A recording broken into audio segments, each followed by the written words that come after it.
Jai Sri Krishna. What is this consciousness? This consciousness is I am. Then what am I?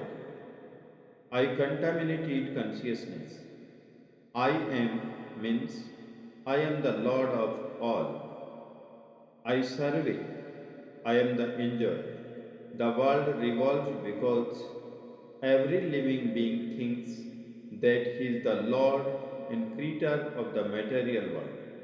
Material consciousness has two psych divisions. One is that I am the creator, and the other is that I am the enjoyer. But actually, the Supreme Lord is both the creator and the enjoyer, and the living entity, because part and parcel of the Supreme Lord is neither the creator nor the enjoyer, but a co creator. He is the created and the enjoyed. For instance, a part of a machine cooperates with the whole machine, a part of the body cooperates with the whole body. The hands, feet, eyes, legs, and so on are all parts of the body, but they are not actually the enjoyers.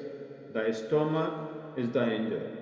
The legs move, the hands supply food, the teeth chew, and all parts of the body are engaged in satisfying the stomach because the stomach is the principal factor that nourishes the body's organization. Therefore, everything is given to the stomach. Our nourishes the tree by watering its root, and one nourishes the body by filling the stomach. For if the body is to be kept in a healthy state, then the parts of the body must cooperate to feed the stomach similarly. The Supreme Lord is the enjoyer and the creator, and we, as subordinate living beings, are meant to cooperate to satisfy Him. This cooperation will actually help us, just as food taken by the stomach will help all other parts of the body.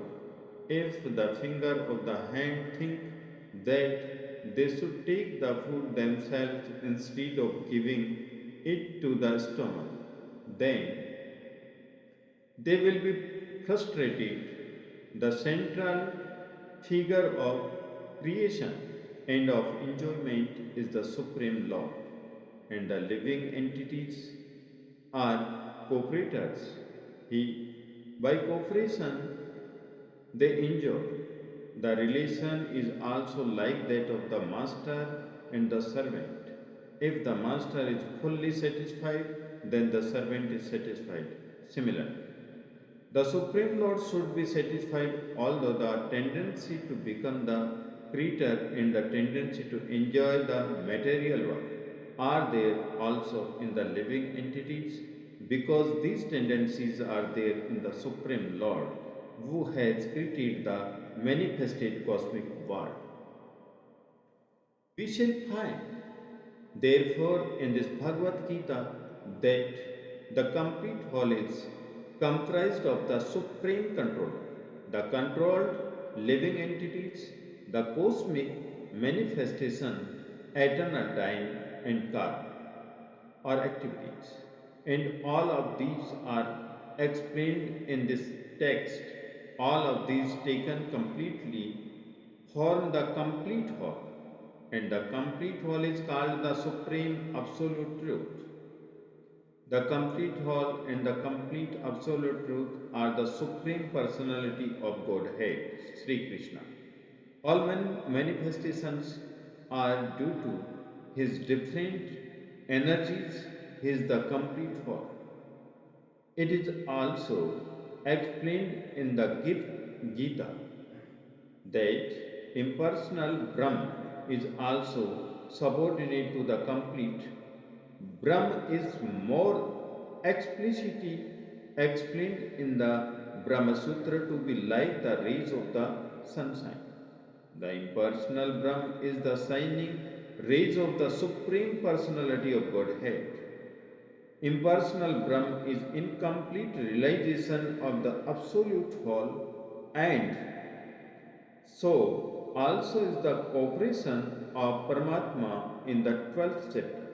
There it shall be seen that the Supreme Personality of Godhead, Purushottam, is above both impersonal Brahm and the partial realization of Paramatma.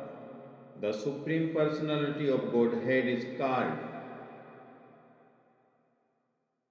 the Brahman. Samhita begins in the way Ishwar, Param Brahm, Krishna, etc. Krishna is the cause of all causes. He is the parimal cause and he is the very form of eternal being. Knowledge and bliss. Impersonal Brahm realization is the realization of his set feature.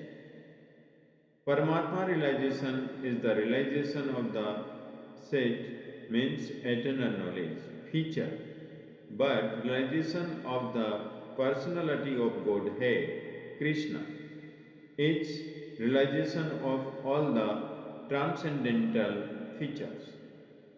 Sat, Sit, and Anand means being knowledge bliss in complete vigraha.